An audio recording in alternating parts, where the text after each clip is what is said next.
Bencana kebakaran dapat terjadi kapan saja, di mana saja, dan menimpa siapa saja. Akibatnya, tak sekedar kehilangan harta benda, tapi juga nyawa. Ayo, kita cegah kebakaran. Api dekat dengan kita. Nyalanya kecil, jadi kawan. Nyalanya besar, jadi lawan. Nah, ada baiknya kita mengenal bagaimana terjadinya api. Api adalah suatu proses kimia, yakni proses oksidasi cepat yang menghasilkan panas dan cahaya. Api dapat terjadi karena bergabungnya 3 unsur yang dikenal dengan teori segitiga api. Ketiga unsur tersebut antara lain material atau bahan yang mudah terbakar seperti kayu, kertas, dan bensin. Udara sebagai zat pengoksidasi dan panas sebagai pemicu atau penghasil panas. Pertama, udara dapat dihilangkan dengan melakukan pengisolasian. Kedua, menghilangkan panas dengan pendinginan.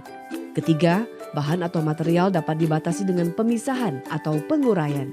Pada intinya, api akan padam jika salah satu unsur pembentuk api dihilangkan.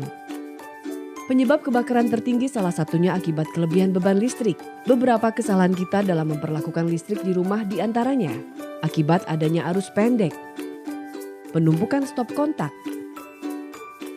pemakaian listrik yang melebihi beban, adanya kabel bocor,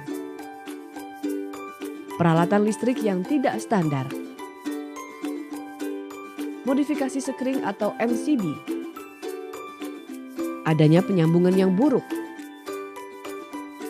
Jadikan listrik sebagai kawan dengan cara tidak meninggalkan peralatan listrik seperti setrika, kipas angin, penanak nasi dalam kondisi menyala atau terhubung pada saklar listrik. Tidak melakukan penggantian sekring pemutus arus induk tanpa izin petugas PLN. Jangan menumpuk steker atau colokan listrik terlalu banyak karena bisa mengakibatkan korsleting listrik.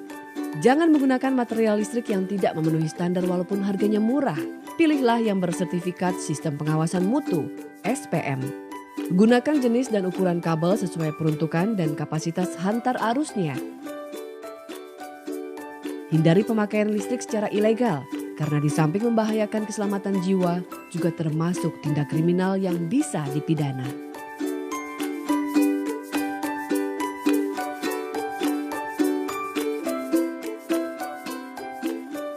Alat pemadam api ringan, APAR, bisa menjadi pertolongan pertama memadamkan api. Lalu bagaimana cara menggunakan APAR? Tarik untuk membuka kunci pengaman. Arahkan semprotan ke sumber api. Tekan tuil, lalu semprotkan menyapu kanan kiri, jangan terputus-putus. Saat digunakan, pastikan tabung APAR dalam posisi tegak. Jaga jarak kita dengan sumber api. Pastikan jarak aman minimal 2 meter. Perhatikan arah angin. Semprotkan APAR mengikuti arah angin langsung ke dasar sumber api. Setelah digunakan, isi penuh kembali tabung APAR agar bisa digunakan kembali. Pastikan di tempat yang mudah terlihat, mudah terjangkau, tidak terkunci, tidak terkena sinar matahari, dan tidak lembab. Tinggi APAR 125 cm dari dasar lantai. Lakukan pengecekan rutin untuk memastikan APAR selalu dalam kondisi siap pakai.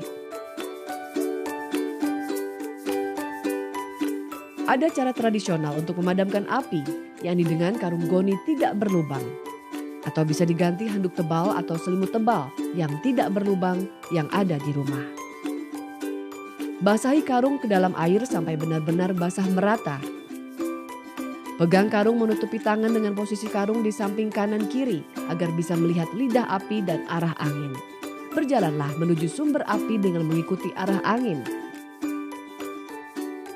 Lindungi tubuh kita dari balik karung basah agar tidak terkena sengatan panas.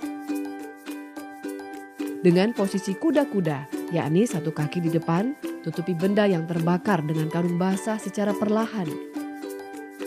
Lalu, lakukan isolasi oksigen dengan menepuk-nepuk karung sampai benar-benar tidak ada kontak udara. Angkat karung perlahan dengan tangan terlindungi di balik karung. Jangan membuka karung dekat dengan tubuh kita.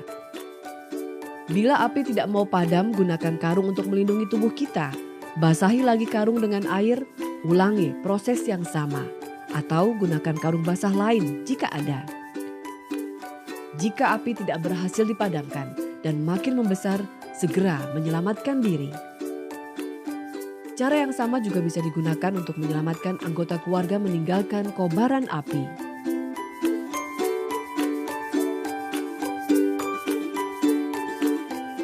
Selain menjadi relawan yang setiap saat menjaga lingkungan dalam upaya pencegahan kebakaran, warga juga menjadi pendukung petugas saat terjadi kebakaran. Lalu apa yang harus dilakukan Satgas untuk memudahkan upaya pemadaman api? Segera hubungi petugas pemadam kebakaran terdekat. Berikan informasi yang dibutuhkan oleh petugas pemadam kebakaran, antara lain memberitahu petugas asal api, adakah warga yang terperangkap api, lokasi sumber air terdekat, dan apa saja yang terbakar. Satgas juga membantu kelancaran jalan mobil pemadam kebakaran untuk mendekati lokasi kebakaran, membuka portal dan membersihkan akses jalan untuk memudahkan mobil pemadam kebakaran menuju lokasi kebakaran. Satgas membantu menenangkan warga dan membantu evakuasi korban kebakaran. Semua kebakaran bermula dari api kecil. Jangan biarkan ia membesar dan merugikan kita semua.